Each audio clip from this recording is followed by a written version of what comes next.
Hi everyone. 11th ஸ்டாண்டர்டுக்கு ரொம்ப ஒரு முக்கியமான கேள்விகள் பப்ளிக் எக்ஸாம் 2025க்கு 90க்கு 90 எடுக்கணும். இந்த வீடியோ உங்களுக்கு கண்டிப்பாக பொருந்தும். நம்ம சேனலுக்கு முதல் முறையாக இருந்தால் சப்ஸ்கிரைப் பண்ணலாம் பண்ணுங்கள். கீழே இந்த பெல் ஐக்கனை கிளிக் பண்ணி வாட்ஸ்அப் சேனல் லிங்க்கில் வந்து ஜாயின் பண்ணுங்கள். ஸோ ரொம்ப முக்கியங்க. ஃபஸ்ட்டு நெடுவி நான் எடுத்தோன்னே சொல்லிடுறேன். இங்கே நம்பர்ஸ் தான் போட்டிருக்கேன். நான் இந்த வீடியோ நீங்கள் ஸ்கிப் பண்ணாமல் பாருங்கள். அப்போ தான் புரியும். வீடியோ கடைசியில் உரைநடை செய்யுள் துணைப்பாடம் எந்தெந்த நெடுவினா வரும்னு கரெக்டாக எழுதி போட்டிருப்பேன். அப்புறம் ஏன் சார் முன்னாடி எழுதலை அப்படின்னு கேட்டிங்கன்னா ஒரு கன்ஃபியூஷன்ஸ், அதை நான் லாஸ்ட்டில் சொல்கிறேன். இப்போதைக்கு இந்த நெடுவினாலாம் நோட் பண்ணிக்கோங்க. இயல் 1ல் ஃபஸ்ட் 2, இயல் 2ல் 2, 3 திருமலை முருகன் பல்லு அந்த யானை டாக்டர், இயல் 3ல் 3 திருக்குறளில் கோடையில் சிறந்த வள்ளுவன் அடக்கமுடைமை. ஸோ அடுத்து இயல் 4ல் 1, 3 இயல் 5ல் 2, 3 டீட்டெயில், இயல் 6ல் 1, 2 இயல் 7ல் 1, 2 இயல் 8ல் 1, 3. ஸோ உங்களுக்கு தெளிவாக நான் அதில் கொடுத்துருப்பேன், பார்த்துடலாம். ஸோ இப்போ சிறுவினா குருவினாவை பார்த்துருவோம். சிறுவினா குருவினா வந்து ஒன்று நீங்கள் வந்து சிறுவினா குருவினா நெடுவினா ஒரு பிளான் பண்ணிக்கோங்க. ஃபஸ்ட்டு 5 இயல் ஃபுல்லாக படிச்சிட்டிங்கன்னா எல்லாமே எழுதலாம். ஒன்று அப்படி பண்ணுங்கள், இல்லைனா நம்ம கொடுத்த இம்பார்ட்டன்ட் படிக்க போதும். ஃபஸ்ட்டு இயலில் குருவினா சிறுவினா, இயல் 2ல் குருவினா 3 சிறுவினா, அந்த புக் பேக் நம்பர் எழுதியிருக்கேன் பாருங்கள், அதை நோட் பண்ணி படிச்சுக்கோங்க. இயல் 3லேயும் 6 கொஸ்டின் தான் கொடுத்துருக்கேன். திருக்குறளில் குருவினால 1, 5 சிறுவினால 1, இயல் 4ல் குருவினா இது சிறுவினா இது, இயல் 5ல் கொஞ்சம் சிறுவினா எல்லாமே சொல்லியிருப்பேன், ரொம்ப முக்கியம். குருவினால 3 3 தான். திருக்குறளில் அதாவது திருக்குறள் இதுக்கப்புறம் வர திருக்குறளில் சிறுவினா 3வது கொஸ்டின் மட்டும். இயல் 6ல் குருவினா 1, 2, 4 சிறுவினா வந்து 4 கொஸ்டின் கொடுத்துருக்கேன். அடுத்து இயல் 7ல் இருங்க சொல்கிறேன். இயல் 7ல் குருவினா சிறுவினா கொடுத்துருக்கேன். இயல் 8ல் ஸோ ரொம்ப அதிகமாக இருக்கிற மாதிரி இருக்கும். ஒரு வேளை உங்கள் டெஸ்ட்டு பண்ணாலும் கஷ்டமாக கேட்டாலும் எழுதுறதுக்காக இப்படி கொடுத்துருக்கேன். 7 × 2 14 பேச்சு வழக்கு எழுத்து வழக்கு அண்டு பேஜ் நம்பர் 20ல் இருக்குது. இது 7 × 2 16ல் கரெக்டான கொஸ்டின் நம்பர் பேஜ் நம்பர் கொடுத்துருக்கத கரெக்டாக போய் படிங்க. கைடில் இருக்கும், இல்லை உங்கள் மிஸ்ஸே ஆன்சர்ஸ் கொடுத்துருப்பாங்க, அதில் பார்த்து கரெக்டாக படிங்க. இதுலேருந்து கண்டிப்பாக 9 கொடுத்து 7 எழுதணும். இதில் தான் கொஞ்சம் மார்க்கே போகும். ஸோ இதில் என்னெல்லாம் பார்க்கணும் பாரு, பிறமொழி சொற்கள் அதுவும் கேட்பாங்க. மயங்கொழி சொற்கள் பேஜ் நம்பர் போட்டிருக்கேன். வல்லினமைகளை இட்டும் நீக்கியும் எழுதுக பேஜ் நம்பர் போட்டிருக்கேன். சொல்லை பிரித்து சேர்த்தும் எழுதுக. புதிர்களுக்கான விடை காண்க. மரபு சொற்கள், கலைச்சொல் கண்டிப்பாக கேட்பாங்க, எல்லா இயல்லையும் இருக்குது. புணர்ச்சி விதி பகுப்பதொரு படம், புணர்ச்சி விதி பகுப்பதொரு படம் நான் தனியாக வந்து வீடியோ போட்டிருக்கேன். அந்த வீடியோ டிஸ்கிரிப்ஷன் பாக்ஸில் தரேன். 12th போட்டது தான், 11th அதை நீங்கள் பார்த்துக்கலாம்.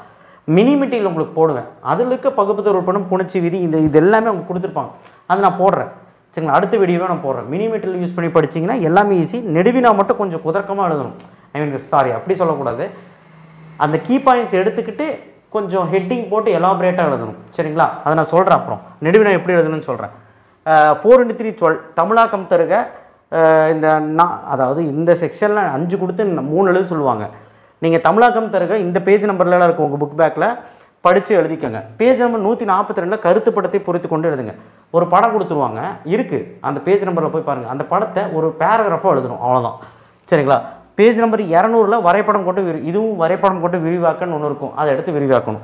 அணியில் என்னென்ன அணினா வேற்றுமை, ஊமை, சொல் பின்னவர்கள் அணி, பெரிதுமொழிதல் அணி, உருவகணி, இந்த 5 அணியும் படிச்சிட்டிங்கன்னா ஈஸி.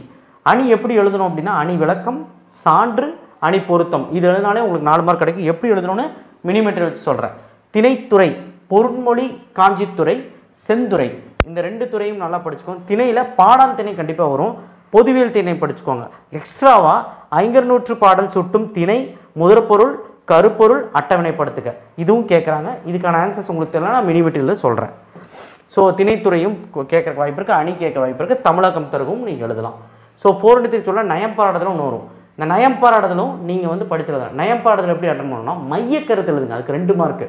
அப்போ மையக்கருத்து 1 மார்க்கு. மையக்கருத்து நீங்கள் வந்து அந்த பாடலை புரிஞ்சு ஒரு 3 லைன் மையக்கருத்து எழுதிட்டு எதுகை, மோனை, இயல்பு, சந்தம், சுவை, ஏதாவது ஒரு 3, நான் 5 சொல்லிவிட்டு ஏதோ ஒரு 3 நீங்கள் ஒரு 3 நயத்தை எழுதி லாஸ்ட்டில் முடிவில் எழுதி முடிச்சிருங்க.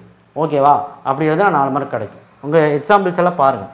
நெடுவினா வந்து இப்போ பாருங்கள், நான் வந்து உங்களுக்கு கிளாசிஃபிகேஷனாக கொடுத்துருக்கேன். உரைநடையில் வந்து பார்த்திங்கன்னா 4 தான்.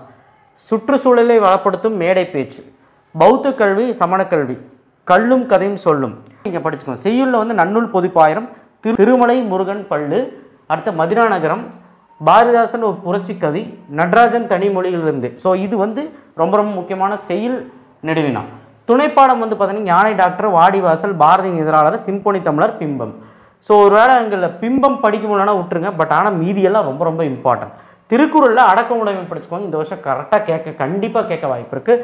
ஸோ இதை நீங்கள் படிச்சுக்கிட்டீங்கனாலே 3 நெடுவினா கன்ஃபார்மாக எழுதிடலாம். சரியா? இப்போது உங்களுக்கு எந்த டவுட்டுமே இருக்காதுன்னு நினைக்கிறேன். மேற்கொண்டு உங்களுக்கு படிக்கிறதுக்கு ஈஸியாக இருக்காங்க மினி மெட்டீரியல் தருவேன்.